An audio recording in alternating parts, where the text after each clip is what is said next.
नमस्कार, राधे राधे। आप सभी का मेरे चैनल में स्वागत है। तो आज मैं कुछ इम्पॉर्टेंट टॉपिक्स के माध्यम से जुड़ रही हूँ जो कि बेसिक रियाज टेक्निक से जुड़े हुए हैं। आप सभी रियाज करते हैं, लेकिन रियाज किस तरीके से कर रहे हैं और क्यों कर रहे हैं ये बहुत कम लोगों को जानकारी होती है। ठीक है, रियाज सबसे पहली चीज की कोई विकल्प नहीं है, ये संगीत का एक आधार है। जैसे शरीर को स्वस्थ रखने के लिए व्यायाम जरूरी होता है, वैसे ही गले को स्वरयुक्त बनाए रखने के लिए रियाज जरूरी होता है। और संगीत ये सारी चीजों में आपकी मदद करता है। तो क्यों जरूरी है, इन सब चीजों पे मैं आपसे आज चर्चा करूंगी। पहली चीज, नियमित रियाज से आपके जो सुर हैं वो सधे रहते हैं और ताल का सही अभ्यास होता है। तो मैंने बहुत सारी वीडियोस आपके साथ शेयर करी हैं, किस तरीके से ताल पे करना है ये भी आपको बताया है, तो आप जाके प्लेलिस्ट पे चेक कर सकते हो। आवाज में नियंत्रण और ताकत आती है, क्योंकि जब आप निरंतर रियाज करते हैं, ये नहीं कि आपने एक दिन गाया और हफ्ते भर फिर गैप ले लिया। निरंतर रियाज यानी आपके गले की जो मसल्स हैं वो स्ट्रांग हो रही हैं। भले ही आप सेम चीज कर रहे हैं, लेकिन बहुत से लोगों का सवाल होता है कि एक ही चीज रोज कैसे गाएं। या तो ये मूर्खता वाला क्वेश्चन अपने दिमाग में मत रखिए, या तो फिर संगीत छोड़ दीजिए, क्योंकि साल लगाने के लिए ही लोगों को सालों लग जाते हैं। ठीक है, तो वो चीज आपको ध्यान में रखनी है। और निरंतर आपको रियाज करना है जिससे आवाज में ताकत आए और नियंत्रण बने। गले की आपकी जो एक्सरसाइज है वो होती है कंप्लीट, क्योंकि इससे आपके जो मसल्स हैं वो काफी स्ट्रांग होते हैं और आपका आत्मविश्वास तो बढ़ता ही बढ़ता है। जितना ज्यादा आप अभ्यास करेंगे उतना ही आपके अंदर एक भरोसे की जो भावना है वो दिखाई देगी।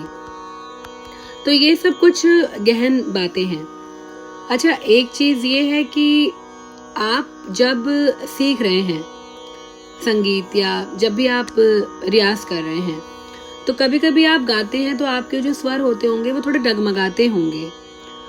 वो इसी वजह से होते हैं क्योंकि आपका जो एक एक स्वर पे जो नियंत्रण है वो बिल्कुल ना के बराबर है ना। और किस तरीके से आप रियाज कर रहे हैं ये भी मैटर करता है, क्योंकि बहुत से लोग सिर्फ बैठते हैं 15-20 मिनट के लिए और उनको पता भी नहीं होता है कि वो क्या कर रहे हैं। फिर यही सवाल आता है कि हम रियाज क्यों करें, कैसे करें। तो सही समय चुनना बहुत जरूरी है। और वो सही समय क्या होता है, जब आप सुबह उठते हैं 4 से 7 के बीच में। तो ये एक ब्रह्म मुहूर्त होता है जिसमें वातावरण काफी शांत होता है और जो आपकी आवाज है, आप अपनी आवाज को खुद फील करते हो, खुद महसूस करते हो। और ध्यान और एकाग्रता बहुत जरूरी है, क्योंकि जब आप निरंतर कोई अभ्यास कर रहे हो किसी भी चीज का, जैसे जब आप पढ़ने भी बैठते हो तो शांति चाहिए होती है। तो उस टाइम बिल्कुल जो डिस्टर्बिंग चीजें हैं उनको दूर रखिए, जैसे फोन हो गया। और बैठने का जो पोस्चर है वो भी आप सही रखिए, सीधे बैठिए। और सबसे पहली चीज, अपने स्वरों को फील करना सीखिए। सिर्फ गाना नहीं है, उनको फील करना है। अगर आप सा भी ले रहे हो, जैसे सा,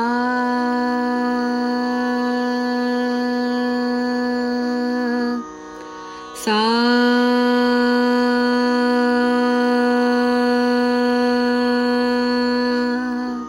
तो वो बिल्कुल गहराई के साथ लगना चाहिए।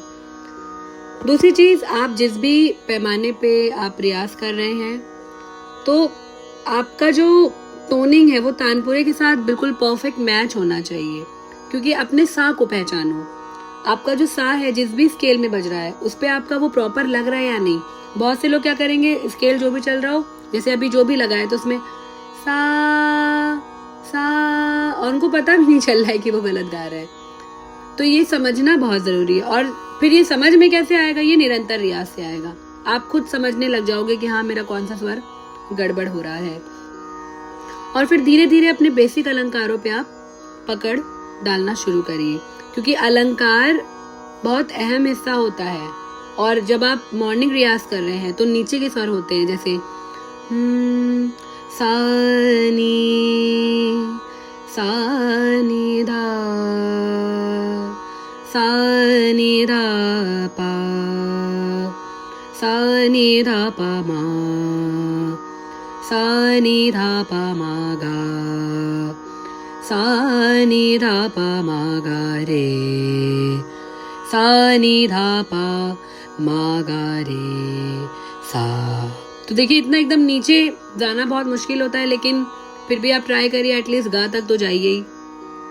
अलग अलग पैटर्न्स ट्राई करिए, जैसे कुछ मैंने पैटर्न्स आपको दिए भी हैं, रोज भी शेयर करती हूँ। सबसे सिंपल पैटर्न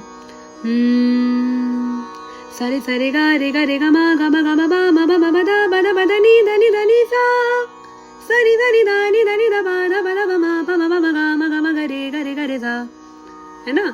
या सारे गा मा गा रे सा, सारे गा मा गा रे, सारे गा मा बा मा गा रे गा मा बा मा गा रे, बा मा गा रे सा, बा मा गा रे सा, बा मा गा रे सा। इस तरीके से भी आप कर सकते हैं। और आवाज खोलने के लिए आकार का रियाज जरूर करिए, जैसे आ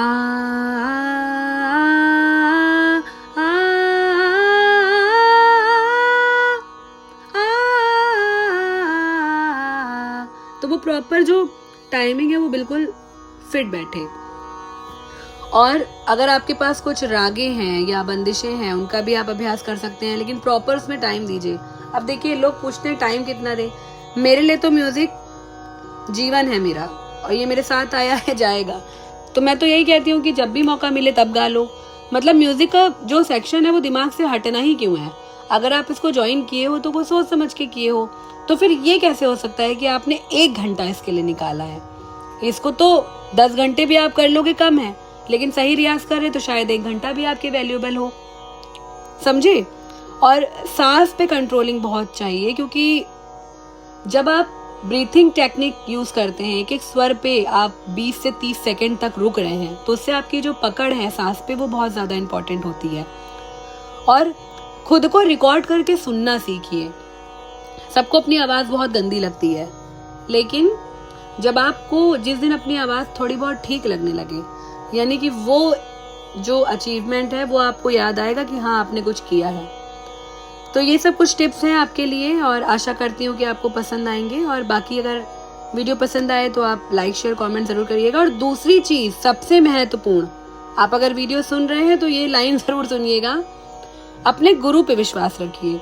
जैसे मैं खुद को नहीं बोलती हूँ कि मैं गुरु हूँ, क्योंकि ये भगवान की देन है और मुझे मौका मिला है किसी को बताने का, तो मैं एक जरिया हूँ। लेकिन अगर मैं किसी को सिखा रही हूँ तो उसे एक जो विश्वास है वो मेरे प्रति रखना होगा।